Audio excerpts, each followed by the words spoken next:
Hello, it is Thursday, August 3rd, 2023 at 9:11 a.m. Eastern Time, USA. I'm Mitch Miller. This is my video journal. So, a couple things I wanted to talk about. Number one, talking about slavery, how people who are paid minimum wage in this country are basically slaves. Even people up to making around $15 an hour with inflation at its current rate over the past several years are basically slaves as well. If they can only afford room and board and not much else, well, that's what was given to the slaves in trade for their labor, right? I'm not going to talk about this until after Mitchapalooza. I don't want to put anyone off of coming to Mitchapalooza. And I'm going to change the title of the episode to just Dead Eddie versus Corporate America. I don't know how Bill Earl feels about this slavery comments and how he looks at this situation, so I don't want to put his name on there. Plus, he hasn't been involved in the podcast for the past 4 episodes, so it's time to kind of switch things up.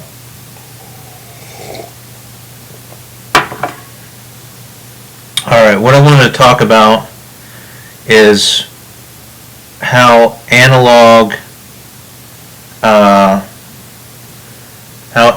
technology could have been merged with digital technology so that we don't have automatic uploads, downloads, and everything connected to the internet, so that AI can code itself and take over computer systems and everything like that. Now, maybe the military and the government did keep a separation, did keep some kind of disk system in place,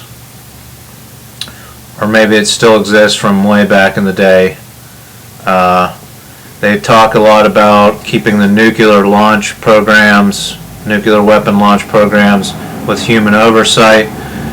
So here's my idea for that, for what I would have done, right? Now, I feel like Hollywood has been irresponsible because they're switching to digital. They're not keeping the film industry alive. We should keep film as a medium alive, celluloid film, processing it and everything. I've tried to keep it alive by making short 16mm films. And there's a handful of artists in art schools keeping it alive, but who knows how much longer it'll be viable. Now, the way the military, the government, could intervene and keep it alive is through this type of technology that I'm about to propose. But I will say this. I said on social media that the government or the military are lazy because they could keep analog technology alive, right? You don't need to spy on every computer and every television and every device in a household, in a country. You don't have to spy on other nations. Every nation, not just the United States, has the ability to promote an analog communication system, film with sound, and distribute information to the masses without using the TVs that are easily spied on, the computers and the devices that are easily hacked and spied on, right? So there is a way, there is an alternative. If we just released everything on film in our country, we would be secure from being spied on, and other countries could do the same thing, right? So governments are lazy because they take the cheapest,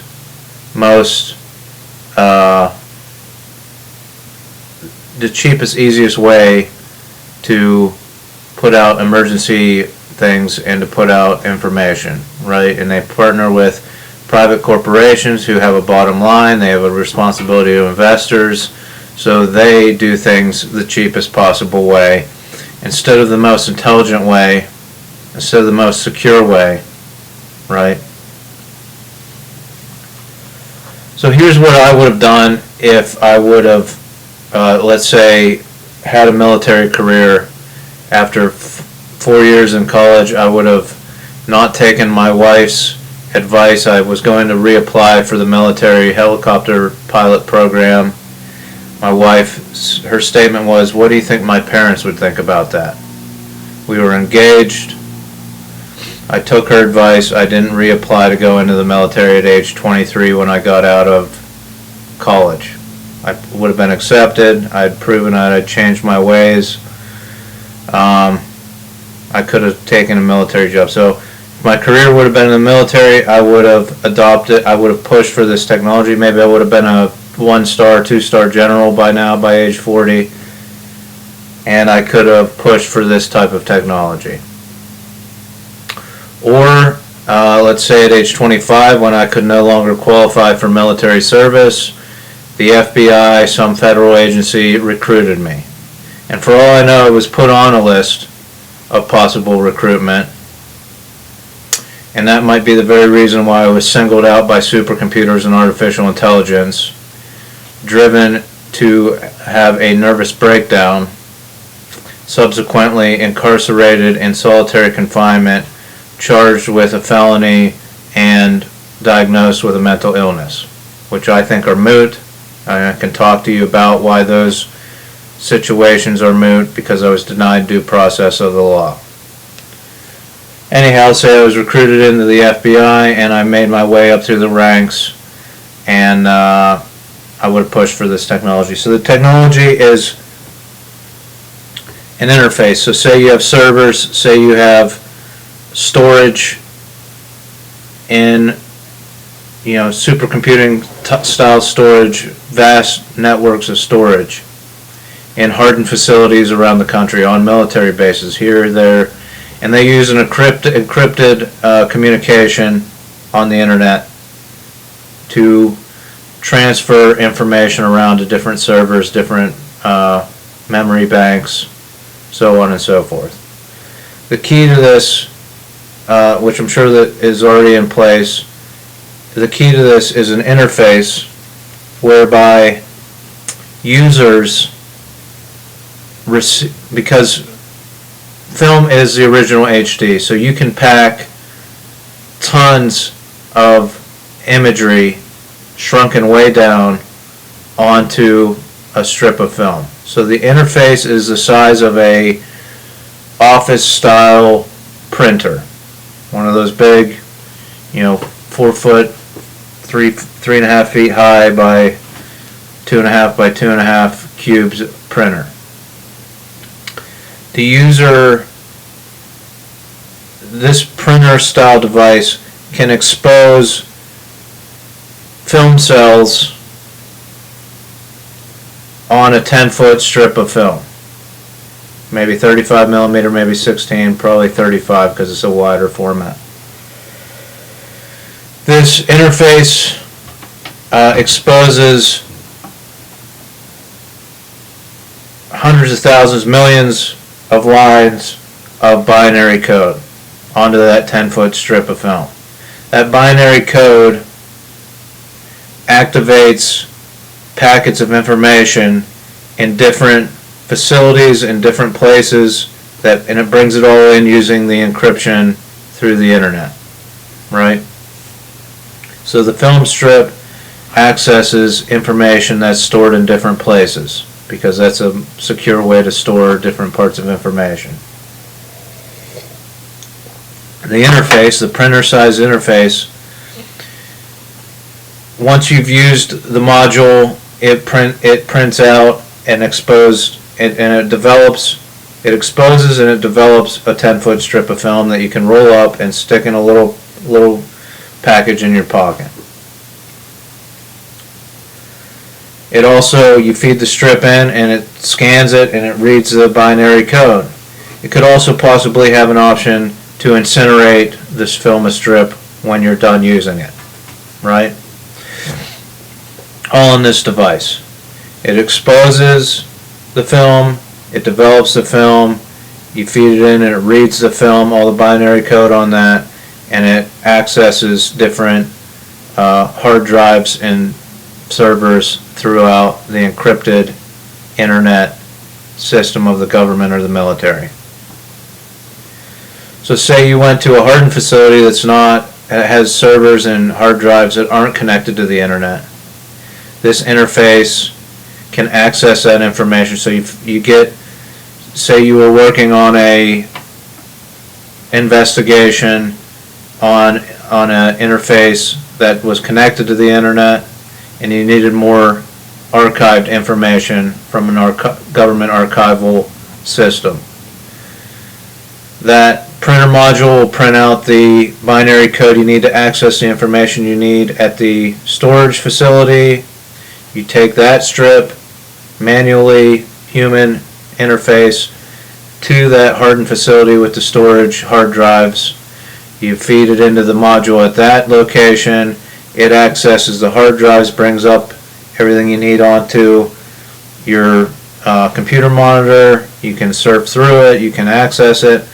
Now if you need to print it on paper or whatever, you click and you print out another strip of film that allows you to take it to a different module to print, or possibly it accesses the bits and pieces you need out on the encrypted internet network.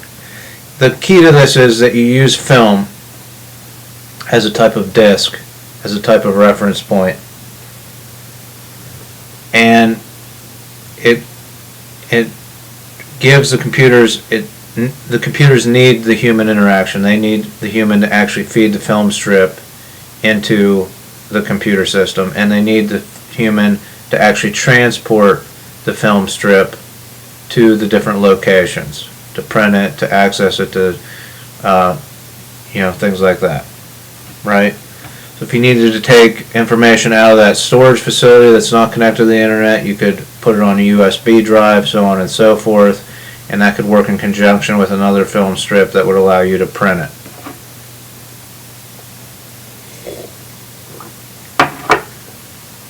So if I was a general, I would have pushed for this piece of equipment to be made.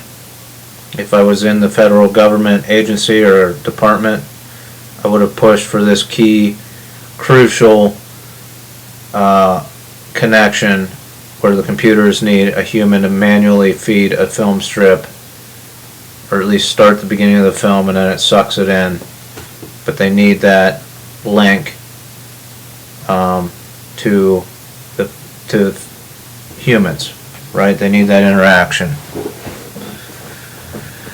Now, hypothetically, we're in a situation where they don't need human interaction, that USB drives and I made this argument that USB drives might actually have Bluetooth capabilities and connect, so they don't really need to be, they get power from a drive, but they don't actually need to be plugged into a computer. They could be connected to the Wi-Fi or Bluetooth, and these USB manufacturing companies could develop those so that you can't actually keep secure information on USBs. That's a threat that could be out there.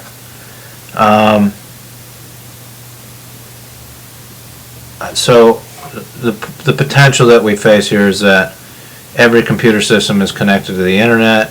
Some of them are connected via encryption channels, and they're said to be secure.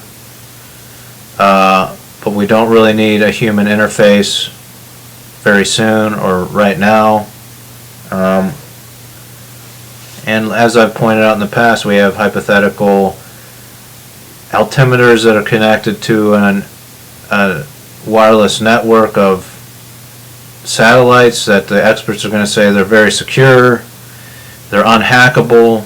They're unhackable as long as you pay those experts whatever they want. So the whole government, the whole military is kind of held hostage at this point.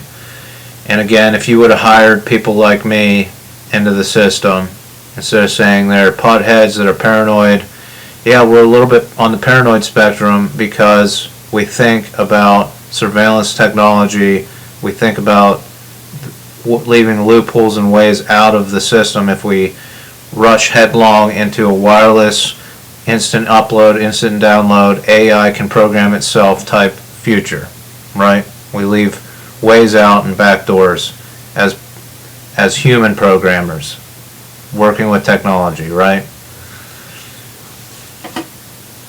So that's what I wanted to propose today.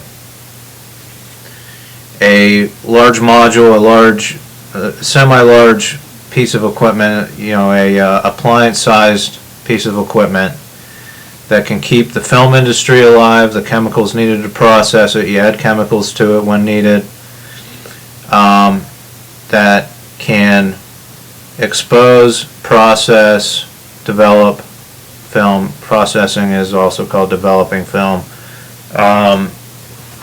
And scan the film and destroy the film all in one unit that links with a computer interface and accesses information in different points of the internet. So I'm sure there's some kind of key card situation and a username and password and things like that.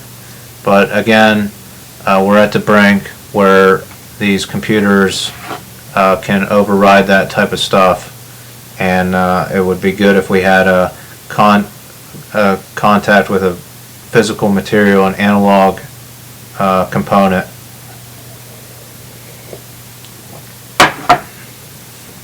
But you didn't hire me. It looks like you're never going to hire me, so we don't have that type of interface on our government systems, on our government computers, on our military computers. I'm sure the geniuses thought of a way to keep human interaction with computers. This is one idea I have for it, using film, celluloid film, so that we keep the film industry alive, so that if someday we say, this is crazy that we're spying on everybody's devices, and we have cyber experts and whole agencies and departments dedicated to just spying on people's devices, both domestically and abroad. Let's just throw it all out the window and communicate using analog systems, right? Which is not really a viable possibility, I know. But it solves some of the spying issue, right? And my whole theory is if we're just open, transparent, and upfront with other governments, maybe they work with us. The key to that is a public utility voice system in your country, so that you can make sure that it's transparent, and that when a call comes from India, from the Indian government into my landline, that they're touching base with a public utility, and that if it's wiretapped, it has a warrant and a government warrant associated with it. Overall, the public utility doesn't wiretap, and you're getting a message through to a domestic government employee, so on and so forth. But this being said, you could hypothetically, in a position of power in the government, could call a Chinese counterpart and say, hey, what are you guys doing in what are you guys building in Kenya? And the Chinese counterpart might say, we're building infrastructure, and then you say, well, what type of infrastructure? Can you send me some of the design plans? Can you explain what you're doing there? And the Chinese counterpart, because you're being open and upfront and honest, might say, sure, but what are you guys doing in Peru? And then I would say, we're also building infrastructure, and they might say, can we have some of your plans and designs? And then I would say, well, it's a public-private partnership. It's not a state-run company building down there in Peru. So I'll see what I can do as far as getting some of those design plans, but they're protected by our laws to a certain degree. So I hope you understand that. But we'll do what we can. Send what you can. I'll send what I can. And let's be honest with each other how we're helping these different countries come online to fight climate change and build infrastructure around the globe. So open, honest, transparent. Instead of spying, taking images with satellites that shouldn't be there. It's a different way of doing things, I know. But it's a more honest way of doing things, and I think overall the world would appreciate this way of moving forward. So I'm Mitch Miller. I forgot to say it yesterday, I'll say it today. Thanks for watching. I don't think I'm going to do one tomorrow. This will probably be it till next week. So until next time, and always, I wish you peace, prosperity, and homeostasis.